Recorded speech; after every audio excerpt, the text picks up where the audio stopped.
On February 28, 2025, Ukrainian President Volodymyr Zelenskyy stepped into the White House with hope in his heart. A critical minerals deal, a step towards peace, a strong US-Ukraine alliance. He believed it was all within reach. Turns out he was only walking into a firestorm. What he got in the Oval Office instead was a brutal onslaught of accusations, condescension, ultimatums. The leader of a country fighting for survival treated like a beggar, undermined, humiliated, dismissed, and just like that, the door to US support slammed shut. But here's what US President Donald Trump and Vice President Vance failed to realize. Zelenskyy was only alone in that room. Beyond those walls, a storm of a different kind was rising because across the ocean, the European leaders were watching, listening, and then they answered loudly. Let's break it all down. By December 31, 2024, the European countries had allocated more money for Ukraine than the US, $138.7 billion versus $119.7 billion. Of course, the figure coming from the US is still wildly impressive given that it's one country, while the European billions have come from at least 30 countries combined, but that's beside the point. The point is that Europe supporting Ukraine is nothing new. The money, the aid, the weapons, they've been flowing almost since day one. So why are we making such a big deal about it this time?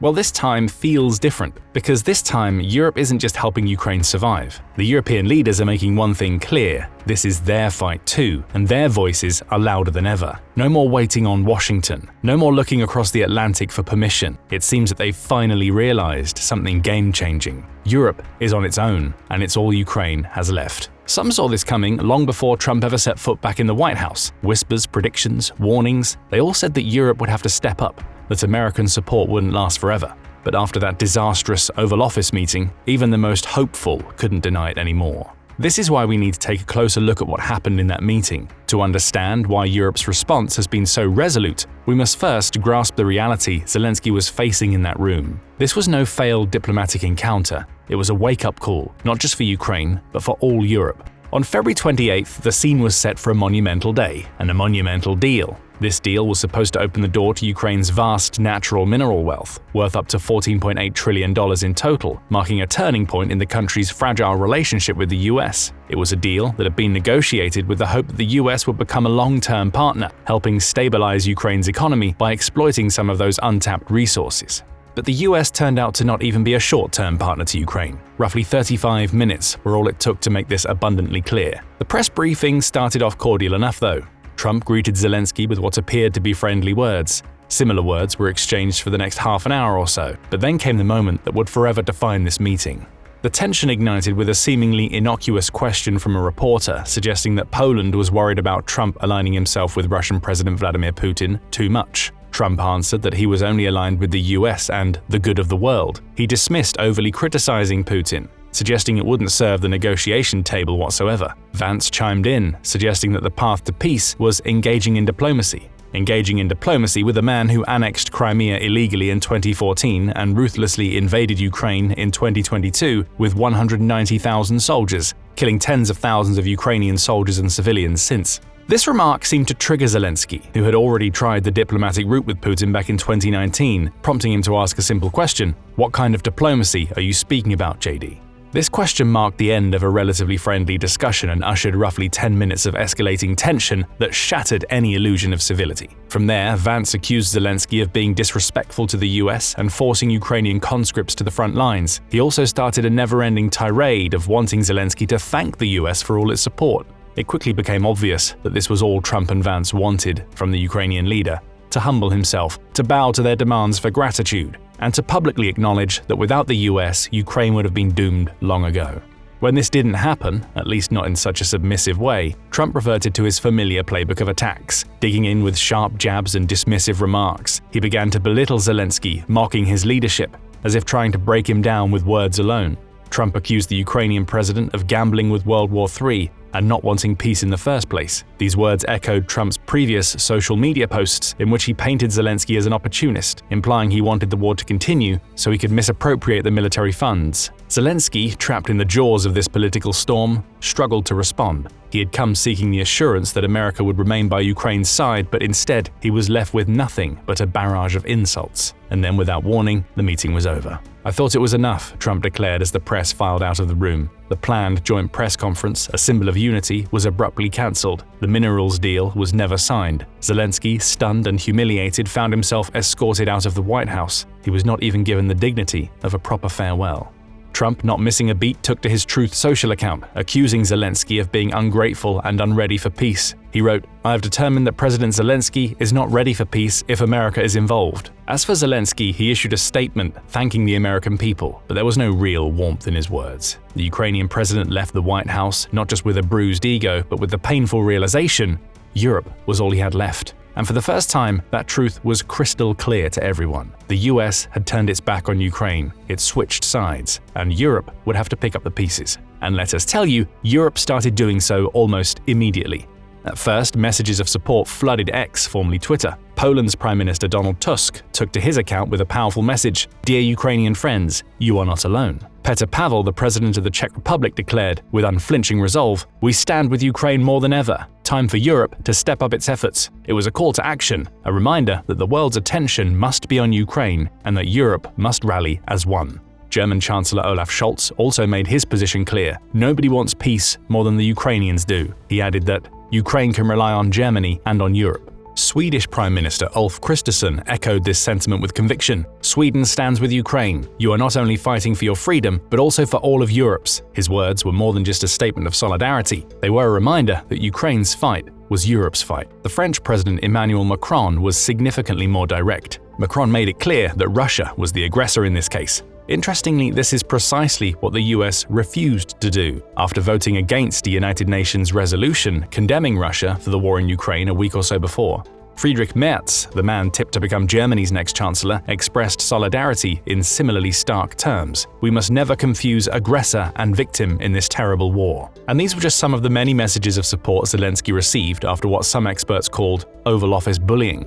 The uproar was swift, sharp, and filled with a collective force that demanded respect for Zelenskyy and his people. But these leaders didn't only unite on social media, they did so in person too, a day or so after the Oval Office disaster. On March 2, 2025, London became the stage for a critical summit held at Lancaster House, a historic building often used for high-level political meetings. The summit was described as a once-in-a-generation moment by host Sir Keir Starmer, the British Prime Minister. It was convened to ensure that Europe's unity remained unshaken and that a coordinated peace plan could be crafted in the face of growing uncertainty. And so leaders and representatives from more than 15 Western nations gathered in London. Some of the notable attendees from Europe included Zelenskyy, Tusk, Scholz, Macron, the Finnish President Alexander Stubb, the Danish Prime Minister Mette Frederiksen, the Italian Prime Minister Giorgia Meloni, NATO Secretary-General Mark Rutte, the European Commission President Ursula von der Leyen, and European Council President Antonio Costa.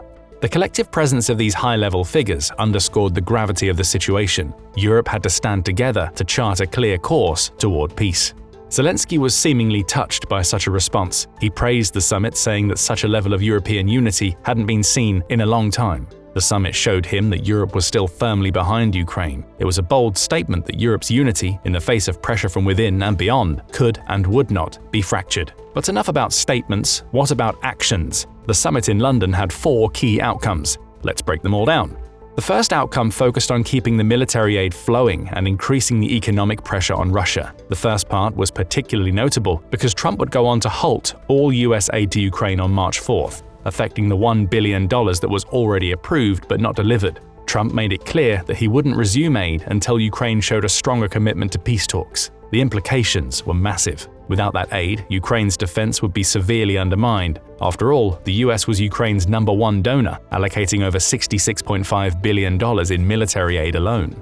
But let's be honest, this move by Trump was hardly shocking. Europe has long been preparing for it, or at least some version of it. That's precisely why European leaders promised to keep the military aid flowing. They knew that halting support would only embolden Russia and set the stage for a brutal escalation. The UK led the charge in this regard. From February 24, 2022 to December 31, 2024, this country had allocated $8.42 billion in military aid to Ukraine, making it the second largest individual donor in Europe.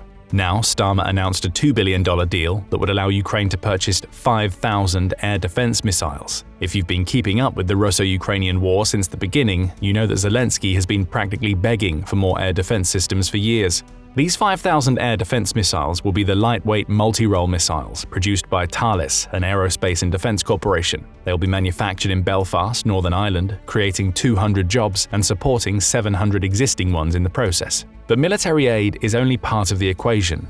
The other critical component: sanctions. With Russia's economy already reeling from international pressure, Starmer committed to tightening the economic screws further. The aim was to make it as painful as possible for Russia to continue its war effort. A key part of the strategy was the idea of seizing Russian assets frozen in Western banks. While European leaders were still divided on the technicalities, Tusk was adamant. He pushed for the full seizure of assets, arguing that it would strike at the heart of Russia's financial system and force Putin to reconsider his invasion. However, many leaders were wary of the potential knock-on effects on the banking system and the Eurozone. Still, the UK and Ukraine signed a groundbreaking $2.84 billion loan agreement, backed by the very assets frozen from Russia's sovereign wealth. This was a way to ensure Ukraine could continue defending itself and hold Russia accountable. Europe was no longer just talking the talk, it was walking the walk. The second outcome of the summit in London was a crucial one. Any lasting peace agreement had to ensure Ukraine's sovereignty and security, with Ukraine being present at all peace negotiations. Why does this outcome matter so much? Well, the answer lies in Ukraine's identity as a nation and the fundamental threats it faces. Let's not sugarcoat it. Russia's war against Ukraine is nothing short of an assault on the very existence of Ukraine as a sovereign state. Putin's goal is clear.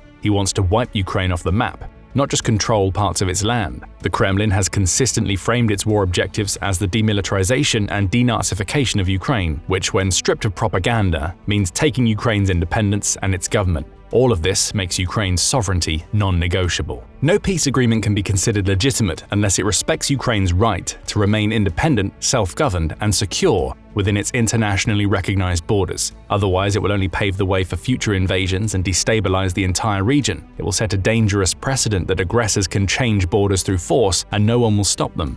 Now on to the second part, Ukraine being at the table. This one might seem like a given to you. Of course the invaded country will take part in negotiations, right? But oh, how wrong you'd be. History is full of examples of powers deciding a country's fate without it, and every single time, the consequences have been catastrophic. Think of the Berlin Conference, where European empires sliced up Africa like a pie without a single African leader present. The result? Decades of colonial rule, exploitation, and violence. Or the Munich Agreement, when Britain and France handed Hitler a chunk of Czechoslovakia in the name of peace without even inviting the Czechs. That spineless move only emboldened Hitler and sent Europe hurtling into World War II. Then there's Yalta. The US, the UK, and the Soviet Union decided Eastern Europe's future without, you guessed it, Eastern Europeans. Stalin walked away with control over half the continent and the Cold War was born. Now, these aren't only cautionary tales for Ukraine. The US has already started pushing the country to be another historical footnote instead of holding the pen. Trump did it when talking only to Putin on the phone, and the US officials did it when meeting with the Russians in Saudi Arabia without Ukraine or any other European country. This can't be allowed to continue, and Europe wants to make sure of it. Ukraine, like any sovereign nation, has the right to self-determination, and any peace deal made without its input would be a grave injustice, not just to Ukraine, but to the principles of democracy and sovereignty that are the bedrock of international order. But it's not enough for Ukraine to only be present at the table. The invaded country must also have veto power over any decisions that affect its people, land, and future. But any peace deal achieved in this way wouldn't be the end. That's what the third outcome of the summit in London touches on. The European leaders have made commitments to enhance Ukraine's defensive military capabilities following a peace deal to deter any future invasions. The reason for this is pretty straightforward. Russia has already proven it can't be trusted. The Kremlin has broken ceasefires in the past and has shown no intent to honor any agreements that don't serve its imperial goals. So Ukraine needs a strong defense, not just for today, but for tomorrow as well, ensuring it will never again be caught off guard by aggression. But what does this strong defense entail? Weapons, of course, and Europe is already working on them. However, it also requires troops. The idea that Russia would honor any peace deal without robust military deterrence in place is wishful thinking at best. So the UK has pledged to send peacekeeping troops to Ukraine to safeguard the ceasefire. Other countries, including Sweden and Germany, have also signaled their willingness to provide troops for such a peacekeeping force. France did too, but this isn't surprising, given that Macron floated the idea of sending troops to Ukraine in the heat of the war. But regardless of which countries join this peacekeeping force, one thing's for sure: Ukraine can only be protected in the long run with boots on the ground and planes in the air, as Starmer put it. This idea ties in with the fourth and final outcome of the summit in London: a coalition of the willing. It's become increasingly clear that NATO membership simply isn't on the cards for Ukraine, so the UK tried to create the next best thing. This coalition would have one goal: to ensure any peace deal reached for Ukraine wasn't just a paper agreement. No, this deal would be enforced and protected long after the negotiations ended. Essentially, it's borrowing the collective security aspect from NATO but eliminating Article 5. No one is obliged to support Ukraine. As Starmer mentioned, not every nation might be able to contribute to this defense effort. That's why willing is the key word here. This also matters because Starmer doesn't want to make any promises that can't be kept. It's easy to make grand declarations and bold commitments, but the reality is far messier. Not every country can, or wants to, pledge troops, weapons, or long-term funding, and Starmer knows that. By keeping it voluntary, he focuses only on practical commitments. It's showing resolve without overcommitting. It's demonstrating unity backed by real power, peace backed by tangible strength. But wait a second, the European leaders keep mentioning a peace deal for Ukraine with Ukraine involved. But who's drafting this deal? If you ask the Europeans, it's the UK and France. These two countries aren't just the loudest when it comes to talking about peace, they want to actively shape it. Starmer made that clear. London and Paris will work with Kyiv to create a plan, then take it to Trump's team. Not Europe dictating terms. Not Washington deciding Ukraine's fate behind closed doors. Ukraine is at the center of this. Macron laid out the basics. Step 1, a 1-month truce. No airstrikes, no naval attacks, no sabotage of energy infrastructure, a temporary but critical pause. Step 2, troops on the ground. Why? To ensure Putin doesn't use this temporary pause to strike again. For now, Finland and Norway are backing the plan, though with a key distinction: they're not committing peacekeeping troops. That's the willing part for you. But it makes sense. Russia's neighbors know better than anyone that any sign of military involvement could escalate things fast. But here's the catch: no deal will hold without the US. Starmer keeps hammering this point. Only strong, unified international support can offer Ukraine a path to lasting peace. Anything less than that, and Russia will threaten European security once again. Speaking of European security, this has become another crucial point of discussion. The threat to Europe has never been clearer. As Zelenskyy warns, Putin's ambitions extend far beyond Ukraine, eyeing Poland and the Baltic states. If he's allowed, he'll challenge the very rules of the global order time and time again. So if Europe doesn't step up now, the consequences could be catastrophic, and Europe knows this all too well. Right now, the continent is investing heavily in its defense, but it's not nearly enough. In 2024, the EU member states' total defense spending reached an estimated $352.25 billion, roughly 1.9% of the EU GDP. By 2027, this number is expected to rise by another $107 billion in real terms. But here's the issue. Bruegel, a European think tank, estimated that Europe would have to raise its defense spending by about $270 billion to effectively deter Russia, and that's an annual raise. This would make the total EU defense spending roughly 3.5% of GDP. Poland is already leading the way, spending 4.7% of GDP on defense, more than double NATO's baseline. But most European nations are still far behind. The continent needs more, and it needs it now. It seems that the European Commission has gotten the memo, since its president announced that the EU was gearing up for an $841 billion defense effort, with a $160 billion joint borrowing initiative to bolster its defense capabilities. Increasing European defense spending could also be Europe's golden ticket to keeping the US invested in NATO and the Ukrainian cause. Tusk rightly says, the best way to convince Washington that it's worth investing in NATO and in friendship is to build our own strength. If Europe shows that it can shoulder more of the burden, the US might be more willing to stay engaged, and Ukraine might have a real chance at a lasting peace. But what do you think? Can increased defense spending secure a resilient Europe, or is the US needed in any case? And can the European leaders truly stand united and follow through on their promises, or will political divisions and hesitation get in the way? Let us know your thoughts in the comments section below.